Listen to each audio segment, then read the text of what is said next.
soit pas la dernière édition. Prions pour que d'autres éditions s'en suivent. Alors, comme vous l'avez campé tout à l'heure, je crois que le débat est campé. Nous sommes dans un contexte d'ouverture scolaire. Alors, ces intrants pédagogiques-là viennent à leur heure, n'est-ce pas? Parce que le Ubi Tay Jang Tay, je crois que c'est un concept qu'on perçoit comme ça, il faut aussi le matérialiser. Et M. Mansour Ba est un acteur véritablement qui participe donc à ce concept-là. Alors, je dois d'abord vous dire que ce fourniture scolaire-là a un double sens. Le premier sens, c'est que ça soulage les parents. Donc les parents qui devront acheter beaucoup de fournitures, peut-être que ça va réduire leurs dépenses. Mais le deuxième qui est beaucoup plus important, cela va nous permettre, nous enseignants ici à l'école, de pouvoir démarrer effectivement les cours. Voilà donc tout l'intérêt de ce geste-là que M. Mansour Ba a voulu faire pour notre groupe scolaire PAE20. Vraiment, nous prions que le Tout-Puissant vous accompagne et que dans vos projets, que vous puissiez avoir beaucoup de succès dans vos projets, que ce soit social, politique et tout. Vraiment, sachez que nous vous suivons et nous serons toujours à vos côtés dès l'instant que vous aurez besoin de nous. Vraiment, merci. Je voudrais aussi remercier notre sœur, comme vous l'avez bien dit tout à l'heure. Vraiment, elle est infatigable. Elle est une femme, non seulement une femme sportive, mais une femme de développement. Elle participe dans toutes les activités de développement au niveau du quartier de l'unité 20. Remercier les populations qui sont là.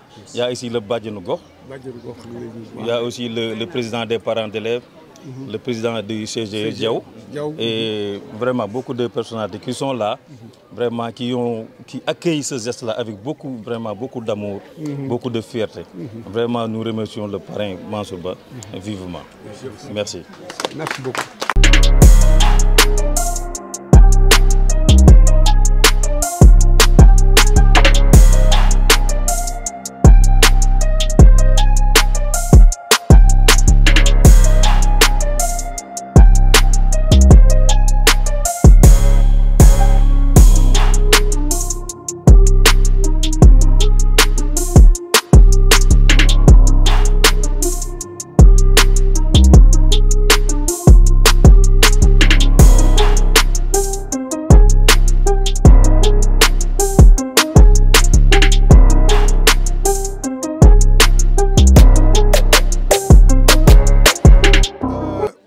gars yi toogaay amul de dañu am yeneen contrainte monsieur le directeur monsieur Sallan voilà ñu ngi lay nuyu tey le programme de remise de fournitures scolaires bi nga xam ne ni depuis hier la ko Mansour Ba le bienfaiteur le donateur démarré tey ñu ñëw fii unité 17 ngeen bokk ci programme boobu parce que programme bi dafa transversal c'est un lot de 14 000 cahiers plus de matériel géométrique bu muy distribué depuis démb. bébé bu ndaw salaamaaleykum yéen ñëpp maa ngi leen di nuyu waa di leen wax ni rek ñu ñaanal Mansour bu baax parce que daaw ñëwoon nañ fi indi fi ay fournitures scolaires fekkuñu fi woon sax directeur mais bàyyi woon na fi personnel bu ko recevoir ñu defaat ko ren aussi di ko wax rek mu ñaanal ñu koy def chaque année di ñaanal ki koy def tamit muy gën a yokku gën a dem si kanam ba ñëpp mun si xaj incha allah.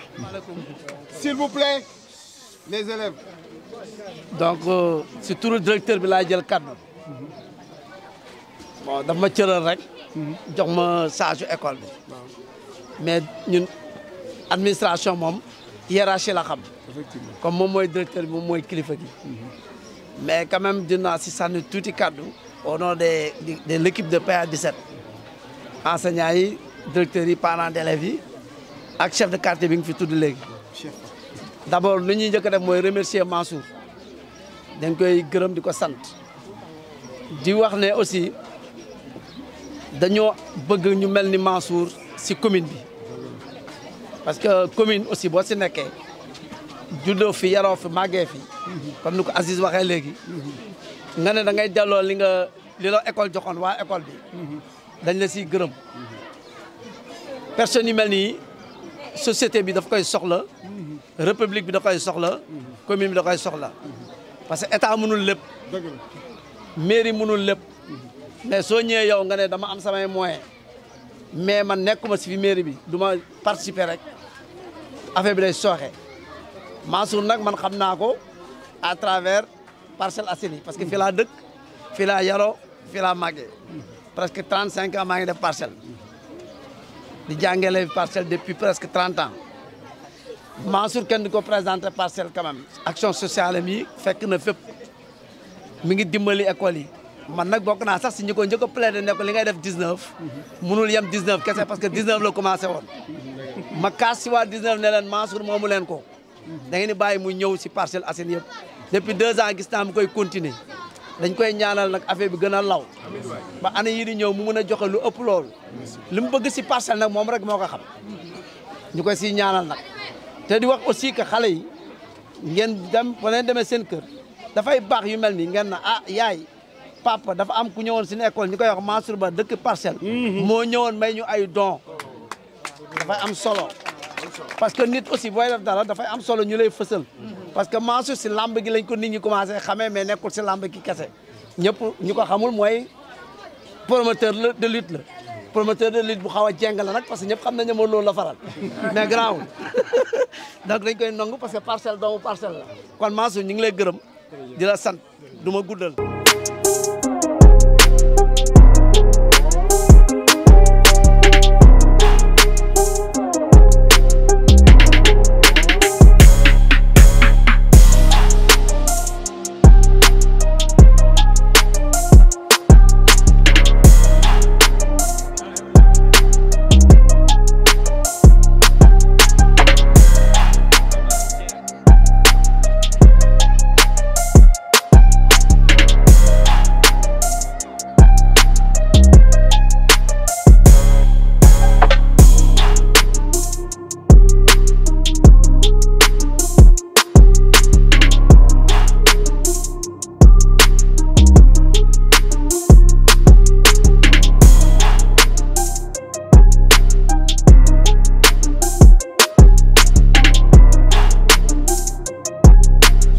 Monsieur le directeur looy wax ci geste bi Mansour Ba def. Voilà, merci, assalamu alaikum. Les premiers mots d'abord, ce seront des mots de remerciement par rapport à Mansour Ba ci geste bi nga xam ni defal na ko école 15 et à travers école 15 aussi defal na ko éducation nationale. C'est-à-dire que defal na ko tout le Sénégal parce que ay xale tamit bu fekkente ne parce que xale ñoom ñooy avenir u réew.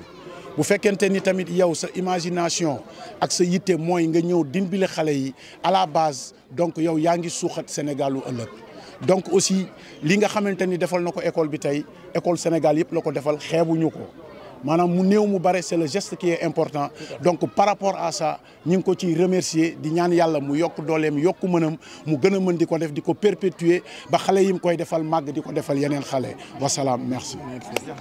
Voilà.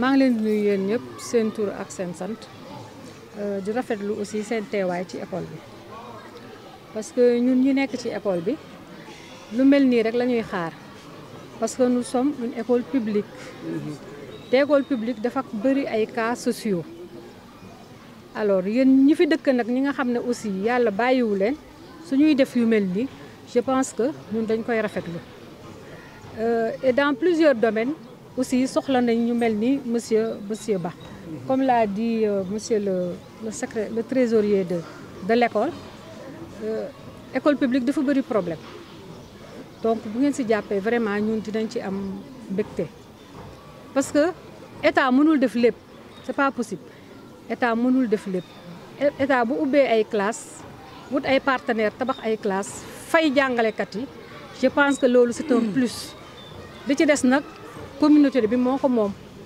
communauté bi nag nekkul ne sama doom nekkul ci école rek bokkuma ci communauté bi non non communauté bi mooy ñu fi dëkk ñu dëkk Parcelles képp ku dëkk parcelle mën a jàppale élèves yu nekk 24 même bu dee 19 nga dëkk wala 20 c'est toujours les Parcelles Assainies toujours parcelle moo ciy gagné donc vraiment ñu ngi koy rafetlu di ñaan yàlla mu bañ a dakk mu bañ a dakk mu continuer toujours parce que ñun lii rek la ñu bëgg di la ñaanal aussi yàlla taxaw la yàlla fulal la fi ngay jëlee yàlla bu mu jeex comme ça nga mën a ñëw ci yeneen échéance yoo xam ne vraiment day ëpp lii ba ñun ñii ñëpp ñu mën ci gis suñu bopp jàngalekat yi enseignants yi directrice ak tous les élèves ba ci comment dirais-je le bureau du CGE.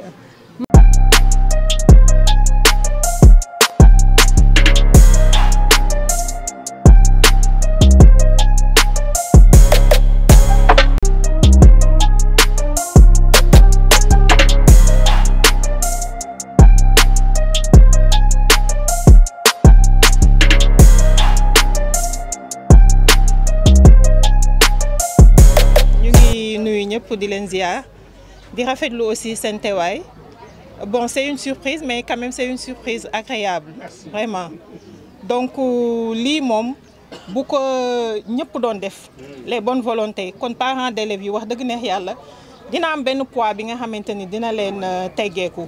Nous savons que le mois d'octobre est très difficile pour les parents. Il y a les inscriptions, il y a les fournitures, donc lii ça va venir les soulager. Et ça va permettre aux élèves aussi de bien apprendre. Et rassurez-vous, ce don sera utilisé comme il faut. Merci beaucoup pour ce geste. Vraiment, nous avons fait le bout. Voilà. Ah, d'accord.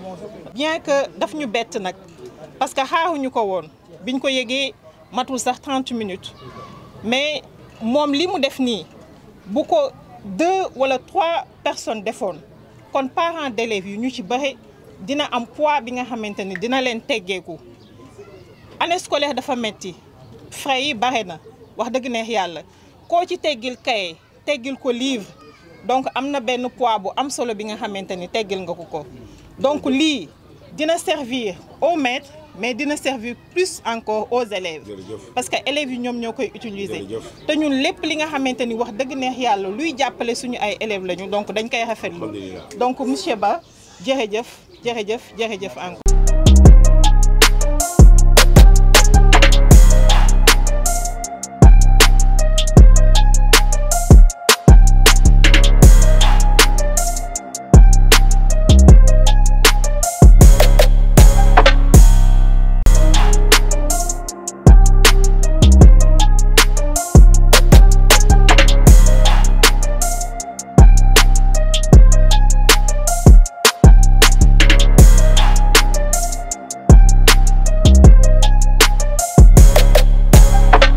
ziaré di leen balu àq di ñaan yàlla def na jàmm wér ak sutura ak barke incha allah li nag ku mu bégalul dara du la bégal ndax ay nit ñu baax monsieur Mansour Ba Thierno Ba ñu ngi lay ziar di la ñaanal yàlla yaa xam li nga bëgg yàlla na yàlla defal nit nag yeneen mag la am waaye nag innamal a'maalu binniyaati boo yéenee yàlla xam ne la nga yéene même boo ko deful yéene ji yàlla da koy fay waaye nag bu yéene ànd ak def alhamdulilahi rabbil alamin yàlla gis na te yàlla dana fay parce que lii defaloo ko ñu ko yooyowul ndax ñu koy defal mooy ay moomin ay tout tànk yoo xam ni dañu bëgg jël xam-xam bi yàlla gërëm yonent bi gërëm ko def ko seen xel def ko seen xalaat ba ëllëg ñu mën a yore dëkk bi yore réew mi loolu nag ku si participer du moom lu dul ñaanal la yàlla gudd fan ak wér ak jàppandal yaa xam li nga bëgg sa xol yaa xam li nga bëgg si réew mi yàlla na ko yàlla defal ñun nag loolu la ñu xam ku ñu defal daal ñu waxal la ku ñu faalul nag ñu toog jàpp suñu njàmbur c'est exactement ça di gërëm nag quelques personnalités yu taxaw fii si jotaay bi di si jiital monsieur le directeur. Merci tout le monde. Bon, je vais d'abord commencer par saluer l'assistance et manifester mon sentiment de satisfaction et de joie. Merci, monsieur le partenaire, d'avoir pensé à l'école Unité 26. Et nous sommes grands preneurs. Et vraiment, on vous remercie de tout cœur. vous avez compris beaucoup de choses. Vous avez compris beaucoup de choses. Vous avez compris que la société de demain sera gérée par ses enfants. Vous avez compris que c'est nous qui gérons les enfants aujourd'hui, mais demain, ce sont eux qui vont nous gérer. Et si on ne les a pas bien préparés, si on ne les a pas bien éduqués, c'est nous qui allons en pâtir. Et ça, vous le savez très bien. Parce que l'enfant, c'est la société. La société de demain, ce sont ces gosses-là. Nous sommes président, nous sommes suba. Ci seeni loxo la ñuy nekk. Buñ leen préparé wut, ñun ñoo ci gën a sonn de. Yor xale metti na, saka yor mag. Xam nga xale dafa naqadee yor. Waxuma la ak mag nag. Tout de suite, on a reçu la visite d'un parent, d'un collègue, un chef de quartier. Mais il a eu un malaise. Vous voyez, xam nga kooku neexut a yor. Donc, monsieur le partenaire, merci beaucoup. Merci d'avoir pensé à ces mots. Je ne saurais terminer sans remercier les habitants de l'unité 26.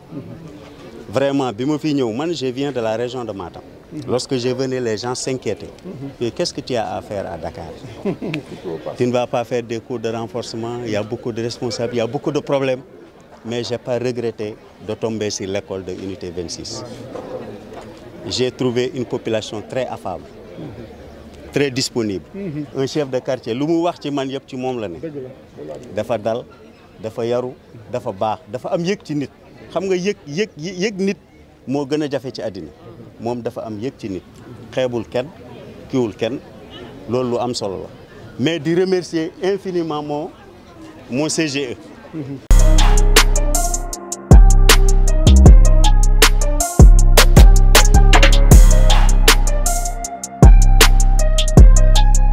L'école 7, nous terminons à l'école 22.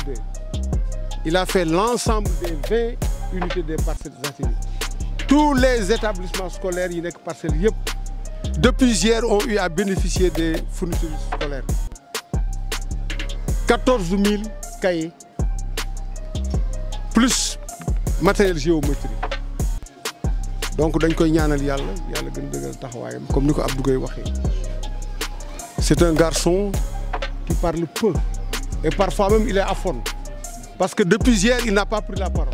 Gars yi ñu ngi nuyu ñëpp di ziar ñëpp bu baax di leen dalal ci unité 22 fii ci turu comme ni ko waxee ci turu délégué de quartier Père Birame Ndiaye di waxaale tamit ci turu Zal président ASC bi aussi vraiment man ma mën ci wax parce que nekk membre bu influence kii bi en même temps nekk président poste de santé bi depuis 6 ans donc ñun jàpp nañ ne.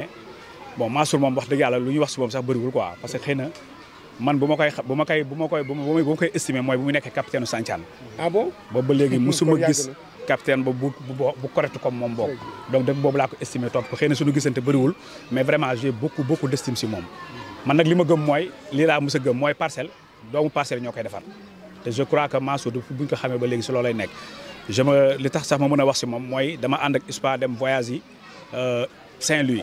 Père ba recevoir ñu foofu parce que xëy naan dem ISPA di football yi Père ba moo ñuy recevoir foofu bi ñuy gagné Linguère 1-0 Père ba moo ñu recevoir ñu fay fanaan jox ñu lekk jox ñu naan ñu ànd ak moom mu ànd ak ñun terrain Linguère ñu gagné Linguère mu dindi prime de match bu duun sama loxo la ko teg ne ma lii pour équipe bi la donc Mansour lii muy def nekkul da ko for da ko donn donc ñu ngi koy ñaan yàlla yokk taxawaayam lii muy def Parcelles Assainies tam lépp ak yéen ñi bu am parcelle yàlla na ko yàlla mottali parce que defe naa ne ku ñëw sa koñ ñëw jël ay lu toll nii di ko defar ay xale donc defalu ko boppam yéen la ko defaral donc moo tax boobu ñu ma wooye Khalifa woo wax ma ko muy sama xarit ay ñoom Mounas ba ñoom Pape Samba mu nekk ñoo xam ne parce que Mansour ñu muy àndal suñu nit lañ donc ce qui veut dire que ñun moom dafa mel ni ñun biir jàmbaar lañ bokk parce que saa yu ñu geesoo li si gis suñu bopp donc jàpp nañ ne jàmbaar bi mu nekk moom moomu ko ñun ñoo ko moom alors parcelle la li may wax rek mooy waa parcelle jàppale ko nekk si ginnaawam ñu xam ne kat ñun ñoo mën a defar parcelle buñ ko defaru keneen di ko defar donc man kàddu yoo la am wax ne xam ne ñun ñëpp ñoo bokk ndey ñoo bokk baay yàlla na yàlla parcelle dem si kanam moom tam yéen a mu am si parcelle la ko yàlla mottali estime laa am si moom xam na ko te ak ñeneen ñi ko jege Pape Samba mii sama xarit la nekk na ISPA di yàq suñu masu du benn du ñaar mais sama nit la donc yàlla na yàlla def jàmm bu baax daal ma daal kontaan naa bon asalaamaaleykum au nom de toute l'équipe pédagogique au nom des enseignants des 2 établissements au nom de tous les élèves et des parents d'élèves nous remercions vraiment de tout cœur monsieur Ba qui vient de faire ça pour la 3e fois. J'ai fait 3 ans ici et chaque année il est là. Et comme je l'ai dit, ragal pété dafay xañe wërsëg, n'est-ce pas? Ki la fi nekkal rek nga fi nekkal. Man kaana lillahi kaana laahu lahu.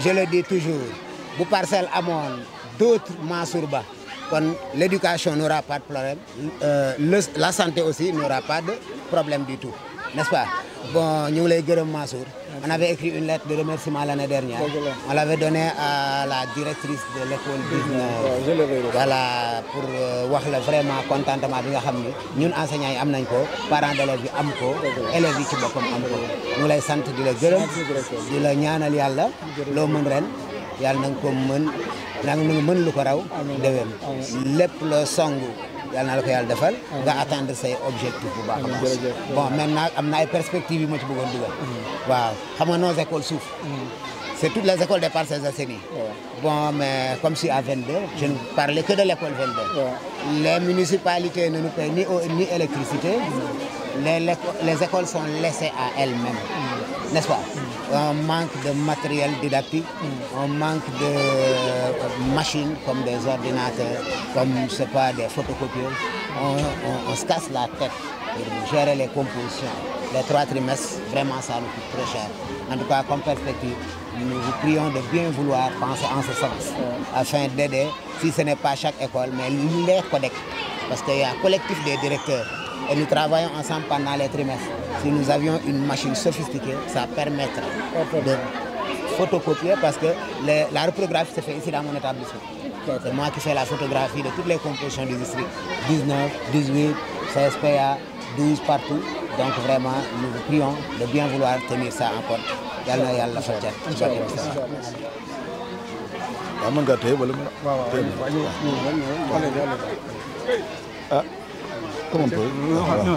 asalaamaaleykum wa rahmatullah maa ngi leen di nuyu en tant que président parent d'élèves bu école Parcelles Assainies Est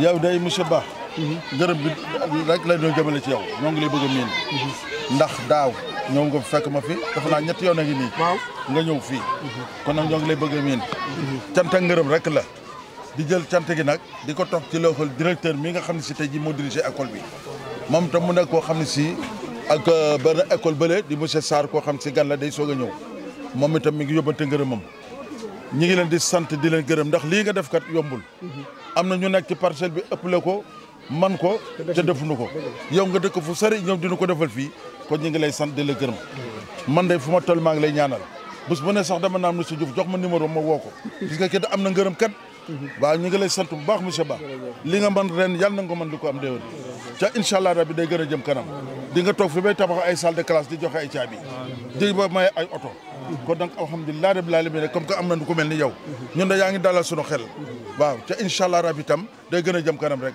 monsieur Sada ngi mooy directeur école B bi moom itam day soog a ñëw déggan di tey ji la ren ji la jël service fii moom itam daal bi mu ñëwee daal war nañu xam boo xam ne macha allah kon Sarr dalal ak jàmm yàlla na fi sedd guy ci yow ba dàq fa nga jógee kon nag doyen yow itam ñu ngi lay sant ndax wax dëgg yàlla heure bu fi ñëwee yéenay ànd kon nag am nga ngërëm bu baax a baax a baax sa présentation bi nga def wax dëgg yàlla macha allah kon nag monsieur Ba jërëjëf jërëjëf